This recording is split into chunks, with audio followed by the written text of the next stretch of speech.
গ্রামের পথে প্রান্তরের অপরূপ সৌন্দর্য খুঁজতেই আজ আমাদের যাত্রা বুল্লা গ্রামের উদ্দেশ্যে। আমরা দেখাবো সেখানকার কিছু সৌন্দর্য। বর্ষার কাদামাখা রাস্তা আর ছোট বড় গর্ত পেরিয়ে কিছুক্ষণ পরই আমরা পৌঁছে গেলাম এই শান্ত সবুজ গ্রামে। গ্রাম থেকে একটু সামনে এগোতেই চোখে পড়লো দৃষ্টিনন্দন বুল্লা ব্রিজ। ব্রিজের উপর দাঁড়িয়ে যত দূর চোখ যায় শুধু পানি আর পানি।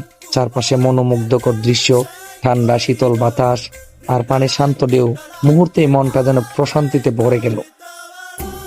কিছুক্ষণ সেই সৌন্দর্য উপভোগ করার পর আমরা নিচে নেমে গেলাম ব্রিজের। নিরিবিলি পরিবেশ, মৃদু বাতাস আর পানির ঢেউয়ের শব্দ সব মিলিয়ে জায়গাটা যেন প্রকৃতির এক শান্ত আশ্রয়। সেখানে কিছুক্ষণ বসে প্রকৃতির এই অপার সৌন্দর্য উপভোগ করলাম এবং ঠান্ডা বাতাসও খেলাম। এরপর একটু সামনে এগিয়ে দেখলাম কিছু নতুন নৌকা তৈরি করা হচ্ছে, আবার পাশাপাশি কিছু পুরাতন নৌকা এখানে বাঁধা ছিল। আমরা সেখানে বসে কিছুক্ষণ সময় কাটালাম। এ সময় পানিতে অনেক হাঁসকে সাঁতার কাটতে